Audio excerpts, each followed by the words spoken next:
তফসিলের পর এখন পর্যন্ত রাজনৈতিক সহিংসতায় প্রাণ গেছে 15 জনের, আর গেল 17 মাসে এই সংখ্যা 1.5 শতাধিক। এসব সহিংসতার 91% বিএনপি, 20% আওয়ামী লীগ এবং 7% জামায়াত সম্পৃক্ত। ট্রান্সপারেন্সি ইন্টারন্যাশনাল বাংলাদেশের প্রতিবেদনে উঠে এসেছে এসব তথ্য।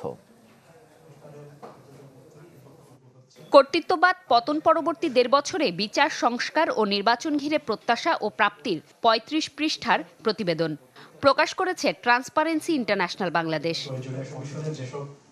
আন্তর্জাতিক দুর্নীতি বিরোধী সংস্থাটির প্রতিবেদনে বলা হয়, সংস্কারে অন্তর্বর্তী সরকারের ইতিবাচক পদক্ষেপ থাকলেও তা বাস্তবায়ন ছিল অনেকাংশেই লোক দেখানো ও অকার্যকর।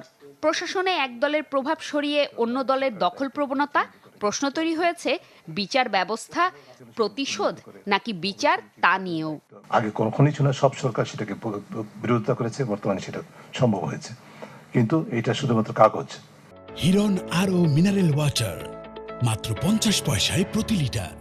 এটাকে বাস্তবায়নের জায়গাটা যদি তৈরি করা যায়, নির্বাচিত সরকারের প্রথম প্রাধান্যের জায়গাগুলো হবে এটা, যে সচিবালয়কে স্বাধীন করা এবং স্বাধীনভাবে কাজ করার মতো উপযুক্ত সক্ষমতা তৈরি করে দেয়া। প্রতিবেদনে উল্লেখ করা হয়, গণ অভ্যুত্থানের পর দেশে 600 রাজনৈতিক সহিংসতায় মৃত্যু হয়েছে 158 জনের, আহত 7,082 জন। আর এসব সহিংসতায় 91.7% বিএনপি, 20.7% আওয়ামী লীগ এবং 7.7% জামায়াত সম্পৃক্ত ছিল। তফসিল ঘোষণার পর এখন পর্যন্ত রাজনৈতিক সহিংসতায় নিহত হয়েছেন 15 জন। বন্ধ হয়নি বিচার বহির্ভূত হত্যাকাণ্ড। রাষ্ট্রীয় নিরাপত্তার দায়িত্বে বা জনগণের নিরাপত্তার দায়িত্বপ্রাপ্ত যে প্রতিষ্ঠান বা কর্তৃপক্ষগুলো আছে, তাদের মধ্যে সমন্বয়ের ঘাটতি দেখেছি, তাদের মধ্যে নির্লিপ্ততা দেখেছি, অনেক সময় তাদের মধ্যে অসুস্থতা, প্রতিযোগিতার আলামত দেখা গেছে, যে কারণে অস্থিতিশীল এবং নিরাপত্তাহীনতার অবস্থা।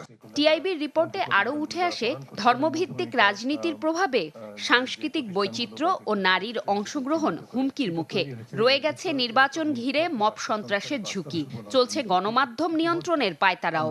অভিযোগ করেন, রাজনৈতিক দলগুলোর নেতা ও আমলারা জুলাই আন্দোলন থেকে কোনো শিক্ষা নেয়নি। সেই মব শক্তির কারণে কিন্তু সরকারের সেই নৈতিক বৃত্তি সেটা দুর্বল হয়েছে। যদি মব সন্ত্রাস যথাযথভাবে নিয়ন্ত্রিত না হয়, তাহলে অন্য যে কোনো ক্ষেত্রের মধ্যে নির্বাচনে সেটার প্রভাব পড়তে বাধ্য। সেটা ইতিমধ্যে যে দেখা যাচ্ছে না তা নয়। জুলাই সনদ ঘিরে রাজনৈতিক দলগুলোর বিপরীতমুখী অবস্থানের ফলে পুরো সংস্কার বাস্তবায়ন অনিশ্চয়তার মুখে।